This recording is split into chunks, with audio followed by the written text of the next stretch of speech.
It's unfortunate that the entire discourse around Stellar Blade is about Eve's butt. Oh my god, Becky. Look at her butt. Because the game is a lot more than that. Sure, her assets are the first thing you take note of, but Stellar Blade is more than meets the eye. However, since Eve is the main draw, I guess I will start with her appearance and the controversy. When I first saw footage of Stellar Blade, I immediately thought of a game called Lollipop Chainsaw, released back in 2012. These two games could not be more different, but they both feature women in revealing clothing. These two games are almost complete opposites. Lollipop Chainsaw was an end of an era. Stellar Blade is the beginning of a new one. May your memories live on, forever. Stellar Blade gets accused of being essentially pornographic, and how Eve is just a sex object with no humanity, and that this game is just degenerate trash for coomers. I could not disagree more. The game that better fits this description is Lollipop Chainsaw. Now that is a coomer game. It has that crude, raunchy, early 2000s humor. Girls in Kenya have big butts. I need another tampon. What? And Juliet is mostly there for sex appeal. Don't think that me letting you in here is an invitation for any funny stuff. And I think that the people criticizing Stellar Blade assume that it's a return to this garbage early 2000s boobs and farts shovelware. But it's not a return to that at all. It's something new entirely. Lollipop Chainsaw symbolized the end of that early 2000s era. It was the last time I remember a video game that had an attractive female protagonist that existed primarily for sex appeal and corny jokes. Don't be racist against cows, Nick. After that, all female protagonists were masculine, stoic and gritty warrior women who were almost always cosplaying Katniss Everdeen with her signature ponytail and bow and arrow. You know, Aloy, the 2010s Lara Croft, and Ellie from The Last of Us. But all trends pass, and just like the 2000s bikini bimbos gave way to these Katniss clones, I believe once again the trend is changing. Eve is not a regression back to the early 2000s. Eve is an evolution towards something new. This is more than just an upgrade. It's an evolution! And I dare say she has more personality than most of these archer girl bosses of the last decade. I believe that Stellar Blade is about re-enchantment. It allows you to fall in love with the world again. Eve is just the first aspect of the world you appreciate. People mistake having an attractive female in tight revealing clothing as being a simple return to Playboy fat material. But the mannish female archetype was no less shallow. It was merely a low-level animus, a superficial masculinity hoisted upon a biological female. Eve is quite an improvement over both of these former archetypes. She has an actual personality and is not just a caricature like those are. She is an example of better actualized femininity and agency. She learns what it means to be human, and she grows to care about people and find joy in the little things. The fact you can look at her highly detailed behind is just a bonus. It definitely contributed to the high sales of Stellar Blade that it was the first game to feature an attractive, half-naked woman as the protagonist since 2012. And I'm sure many gamers did buy it for solely that reason, and there's nothing wrong with that. But that doesn't diminish the fact that Eve and Stellar Blade as a whole has more depth than that. Stellar Blade is the first game that made me appreciate the current generation PlayStation 5 graphics. Before this, I thought graphics were becoming superfluous at best and detrimental to video games at worst. I even made a video talking about how bad graphics surprisingly make games better, as games with worse graphics are typically more interactive and engaging, whereas games with much better graphics are much more passive experiences and much more movie-like. Generally speaking, this usually bothers me, as games have become boring walking simulators with empty worlds and so much wasted time watching the game rather than playing it. Here's the weird thing though. Stellar Blade is often a walking simulator. It does have a rather empty world, and you do often watch it just as much as you play it. Yet I thoroughly enjoyed it regardless. Stellar Blade acknowledges that it is doing this. The purpose of Stellar Blade is to admire beauty, whether that be gorgeous vistas, sandy dunes, or yes, the motions of Eve's buttocks. Stellar Blade would not work with more primitive graphics. This is the first time that I have felt that the incredible detail truly enhanced the experience and was absolutely necessary. The medium is the message, and graphics this detailed will inherently make a game more passive. But Stellar Blade leans into this rather than the passive nature of the experience being at odds with how enjoyable it is as a game.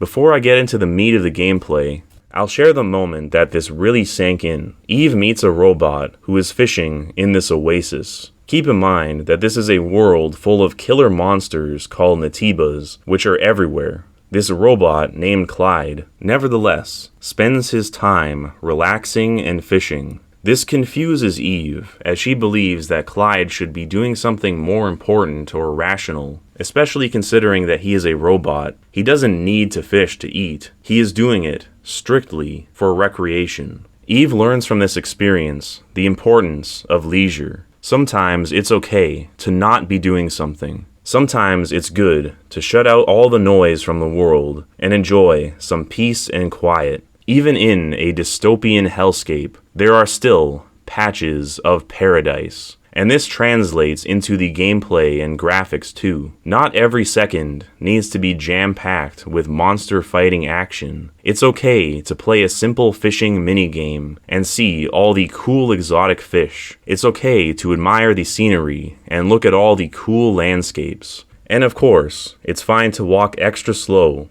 to indulge yourself in viewing Eve's walking animation. Stellar Blade is about instilling you with a sense of wonder and lust for life. Of course, people are filled with cynicism and irony, so I'm sure I'll get called a simp or a gooner for giving this game praise like this, but it is truly the purpose of the game. In other words, if you spend a minute or two every now and then just looking at Eve's butt, that is not you taking a detour from the game, that is you enjoying the game as intended. I know Eve is thought of by this game's detractors as being more or less a porn star, but I think Eve is more akin to a pin-up model, something that is not so pornographic, but rather just beauty to admire. Something that you'd paint on the side of an airplane or something, or as the kids say, a waifu.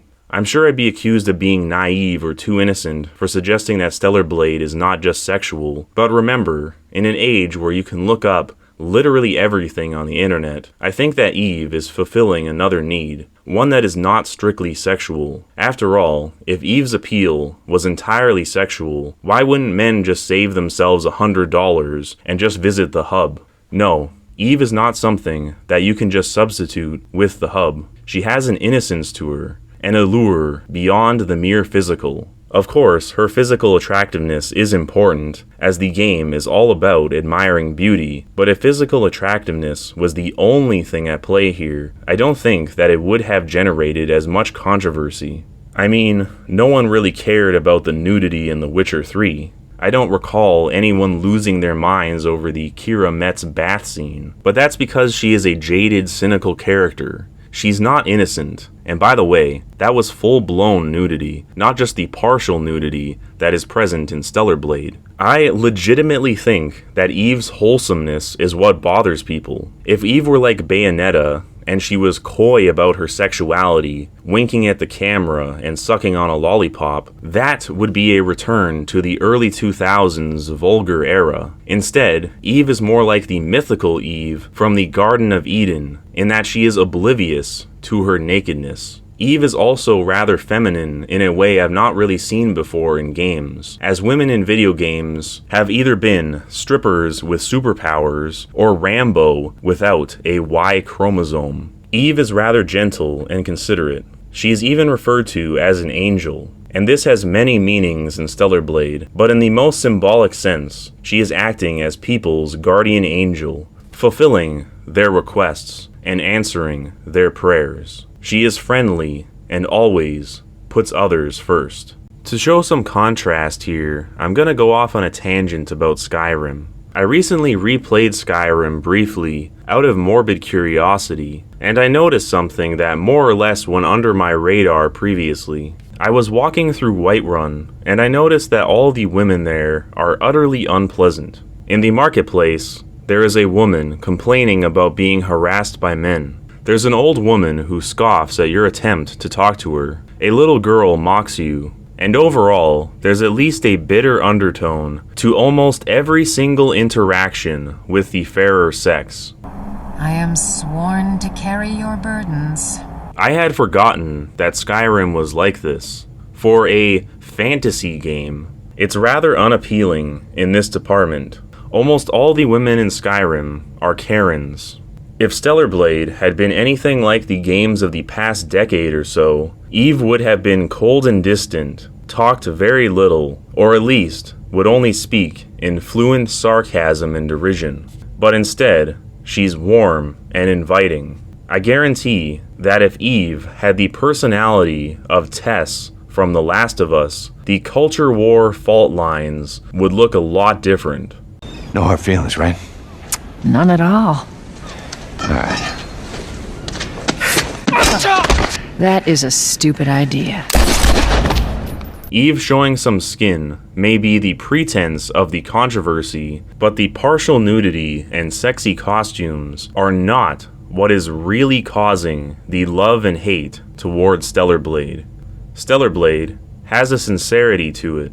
It has moments that are heartfelt and does not feel the need to make jokes during these moments like a Marvel movie, or have a character make snarky quips at inappropriate times like many things we have experienced. It plays it completely straight. It does not give in to the urge to reduce the potential cheesiness of a scene by having the characters break the fourth wall or have the cringy, well, that was awkward kind of exchange. It just embraces the sincere and lets these moments linger. It may not be to everyone's taste, but it's worth noting.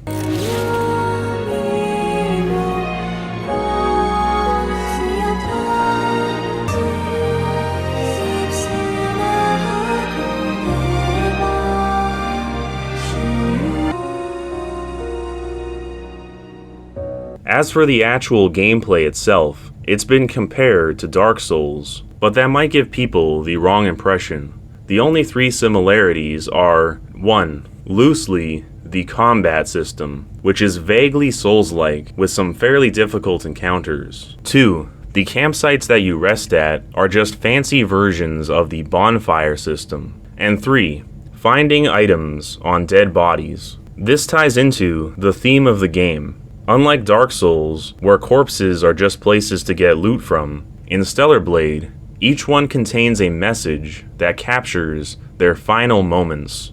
One of the themes of Stellar Blade is that your memories will live on, something that is said quite frequently throughout the game. Even if you do not read each and every entry, you still get the impression that each corpse was once a living person. Dark Souls can be a rather bleak and depressing game, as great as it is, but Stellar Blade is more wholesome and less nihilistic. I'll draw another comparison here to a game of the past decade, Red Dead Redemption. In Red Dead Redemption, you complete missions for strangers. However, they always end horribly. None of these missions have a happy ending.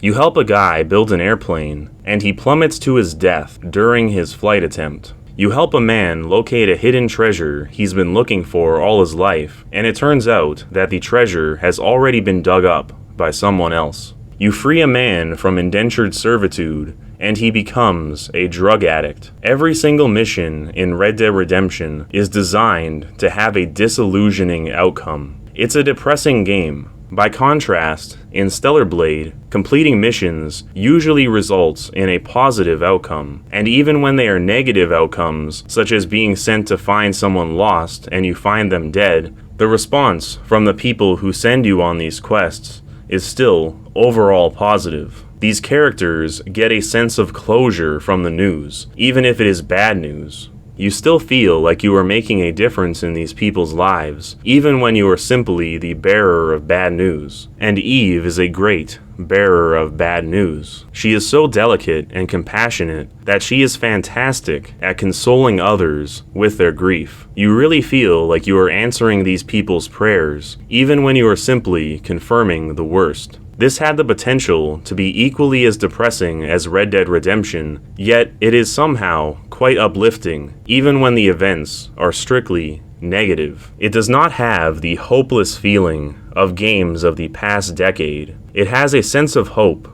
even when things are bleak. This is a video game, so I guess I should actually discuss the gameplay. There's essentially two game modes in Stellar Blade. First, the combat, and second, exploration. The combat, as I mentioned, is vaguely like a Dark Souls game, though extra emphasis on vaguely. It is certainly a lot easier than Dark Souls, and even though I struggled a bit towards the end of the game on my first playthrough, I largely attribute this to being underleveled and not taking advantage of what the game was offering me. Once I was properly leveled and using everything in my arsenal, I was breezing through encounters on my first try that initially gave me headaches. The combat is mostly melee combat, using your sword to slash and block your way through fights. You can dodge as well, and the game color codes these moments so you know exactly what dodge you need to do in order to successfully avoid the attack. Blue means you dodge towards the enemy, going past it and getting an opportunity to attack it from behind. Purple means you have to dodge backwards, and yellow means the attack cannot be dodged, so usually the best thing to do is run away. I know that some people might think that this color code system is too easy and hand-holding and removes the challenge of having to learn for yourself what to do during these fights. I personally do not have a problem with this. First off, it is not a Dark Souls game. It does not need to be difficult for difficulty's sake. This is a casual game, and that doesn't have to be a bad word. With the exception of the last 5 or so boss fights, this is mostly a relaxing and leisurely experience, at least for someone intimately familiar with the Souls series. Second, I hate this 5D chess approach to boss fights that's been a thing since Dark Souls 3 and has hit peak annoyance in Shadow of the Erdtree, where enemies telegraph that they are going to attack you, but then there's a delay, and then they do something completely different that you couldn't possibly reasonably expect. These bosses have so many fake-outs in their movesets that it has instilled in me a learned helplessness. I spent days trying to beat Sister Frida and the other DLC bosses from Dark Souls 3, and ever since then, I've been burnt out. I might not even bother finishing Shadow of the Erdtree, because I'm not sure how many times I can have the football pulled out from underneath me before I decide it's not worth the effort to play. I more than welcome Stellar Blade's simple approach. You can also use energy to unleash stronger attacks, and this energy is built up by blocking attacks and landing hits, so there is a good ebb and flow to the combat. Occasionally, these systems clash in clunky ways, however, as the button to dodge is the same button to use an energy attack, so sometimes a blue prompt will pop up indicating that I need to dodge, and I'll attempt to do so, but instead it would use an energy attack, which yes, hurts the boss, but often leaves you vulnerable to an upcoming attack. This is not a super big deal, but I encountered this enough times that it became a bit annoying. Overall though, the melee combat is fun and satisfying. There's also some combat with guns, which is okay. A lot of the time, I forgot I even had a gun, and in the few sections where the gun is your only weapon, the gameplay becomes far more generic. I don't think that the gun really adds a whole lot to the gameplay, but it doesn't really detract from the experience either, so it's fine. But those gun-only segments truly feel like filler sometimes. The guns are also implemented into a couple of the endgame boss fights in a really clunky way. Targets will pop up that you must shoot, but if you don't hit all of them in a small window of time, you'll get hit by an attack that kills you instantly. Now the brutality of this is somewhat reduced, by the fact that there is an item that can revive you from the dead. But this is still kinda awful. It feels cheap getting killed in one hit, and it also feels cheap reviving yourself right after and still winning the fight, regardless. But it is fun shooting enemies in the open world, so the guns aren't all terrible. As for exploration, it is fantastic in the wide open areas like the Great Desert and the Wasteland. These areas have many secrets, and I enjoyed both the puzzles and the platforming immensely, even if it is typically a bit basic. And it hits that sweet spot where the collectibles, for the most part, are not too cryptic to find, but also still require some careful scanning of your environment and clever thinking to obtain. The only thing that disappointed me was finding an area that was related to a quest and hitting a dead end, because I found them before activating the quest related to them. I feel like this could have been mitigated somewhat by at least putting a chest in these areas so that it would satiate your curiosity and reward you for finding these areas early. As is, these were a bit frustrating because I knew something had to be in these areas, but they were completely empty. But these moments were few and far between. I am just an overly critical reviewer. Another thing that's a bit awful is revisiting the linear areas like Eidos 7 or Matrix 11. For some reason, these sections cannot be played through normally when you revisit them. For instance, in the first area, there is an underwater section where you enter an elevator. On your second visit, this is inaccessible, which means you must fast travel if you want to revisit the later sections of the level. However, not every camp contains the ability to fast travel, so navigating can be annoying at times, especially when it's not clear which area you need to go to for a quest. It is still cool to revisit these areas, however, especially since one area is flooded and later becomes drained so you can explore more. Despite all my complaints, I had a lot of fun exploring overall. The areas are aesthetically pleasing, and the variety of puzzles, platforming, and combat keep things entertaining. Onto the story, I don't have a lot to say. The story is surprisingly bare bones, despite there being a lot of cutscenes and exposition. You could argue that it's trying to be cryptic in its storytelling like Dark Souls, and that you have to dig through lore to unpack the story, but I never really felt compelled to do so. I found the subplots, or what you could call the side mission stories, more interesting than the overarching narrative, such as the hurdles of a couple that you meet in a bar, or the antics of a robot named Digger. These side stories give the game a lot of character. The couple you meet are truly in love with each other in an earnest and real way that you don't typically see portrayed. And Digger is a robot who has become self-aware and is trying to comprehend his consciousness and what it all means. For me, my existence is the greatest question. Typically, I use the time I spend cleaning the environment to consider the question of myself. However, nothing has changed. My hypothesis. Unfortunately, I am even more confused about what happened to me. Well, what were you expecting? Considering the nature of artificial intelligence, trying to find the reason why consciousness forms isn't going to help you decide whether you're human or not. These stuck with me and tie into the game's theme of what it means to be human. As for the main story, the three main characters are Eve, Adam, and Lily. Now, Eve does have a good personality, but it only really comes out in the side missions for the most part. During the main quests, she is primarily concerned with going from point A to point B. And Adam is a rather boring character, and Lily is really cute, but also oblivious to everything around her, so she doesn't really serve the plot a whole lot, with the exception of her religious fanaticism, which is an interesting character trait. And I've heard she's supposed to be like a sister to Eve, but I don't think the game fleshes out this dynamic enough to earn this. All three of these characters sort of just feel like acquaintances, which does undermine the weight of the ending somewhat, although I do still like the ending a lot, especially considering there are 3 endings. Overall, the only one of the three characters I'm invested in is Eve herself, and honestly, if it were only the main missions I was basing my character assessment on, I'd likely find her a bit boring too, because most of her character development is in the side content. There's also Raven, who is a minor character and a boss later in the game. She is a foil to Eve, who goes a bit crazy and embraces the darker side of humanity. I served him for a very long time. I know him better than anyone.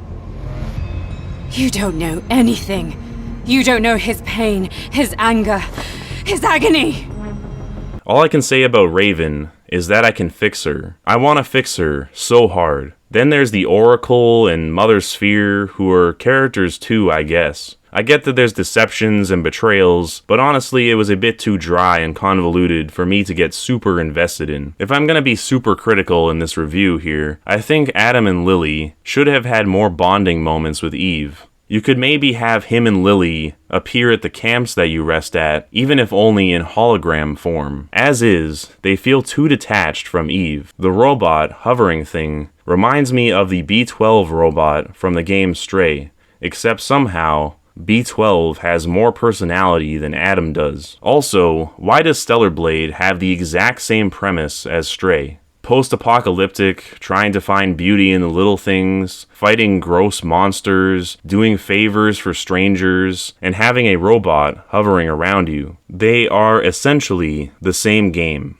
But instead of watching a cute cat do cute cat things, you watch a cute woman do cute woman things. I know this might sound condescending to women, but I assure you I mean no offense when I say that Stellar Blade is basically Stray for men. I say this a bit facetiously, but I think that'll make this game make more sense for those who don't understand the appeal of Stellar Blade or think the appeal is entirely sexual. Some people just find women cute, just like we find cats cute. Simple as. Another thing that Stellar Blade shares with Stray is the soft apocalypse aesthetic. For those unfamiliar or who need a refresher, soft apocalypse is an aesthetic where a bleak, post-apocalyptic environment is made beautiful by the abundance of plant life that has grown in the absence of humans. The appeal to this is we tend to admire ruins, be it Stonehenge, the Great Pyramids of Egypt, or the marble remnants of Greece and Rome. We often have a fascination and awe towards past civilizations and the fact that even thousands of years later, some of their achievements remain, and their mark on this earth has caught the imagination of generation after generation. Soft Apocalypse allows us to experience this wonder about our own civilization. We get to see our own ruins from an outsider perspective. This aesthetic has crept into games of the past decade, such as Portal 2 and The Last of Us, but those games still had rather bleak worlds overall, even if there were hints of this aesthetic in them. Some newer games, like Kirby and the Forgotten Land and Elden Ring, have a much more apparent soft apocalypse aesthetic and are consistently beautiful in their portrayal of ruins. Stellar Blade, I think, though, makes soft apocalypse its core focus. There's gorgeous statues buried in sand, many beautiful areas that really showcase the graphics, and Eve herself even functions as a sort of soft apocalypse prop in a way. Much like a deer or other animal can be a decoration that adds beauty to a backdrop of brutalist architecture, Eve can even make an abandoned construction yard beautiful. I also really enjoy the train graveyard that includes an homage to the train sequence from Uncharted 2, a game that pioneered this cinematic platforming that features occasionally in Stellar Blade. I know the Uncharted games are sort of mid, but this reference still made me smile. Overall, Stellar Blade is a game about re-enchantment, about finding beauty in life, even if it is full of decay, monsters, and tragedy. Sometimes all you need is an oasis within all of this, where you can relax and remember what it means to be human. For me, Stellar Blade is one example of such an oasis. Even amid our own civilizational decay, it's important to not always fixate on the ugliness. There is always beauty somewhere, and your memories will live on. Our acculturation continues as we ask ourselves, what's in a game? The whole world's a dump. I can't think of a better place to spend one's time.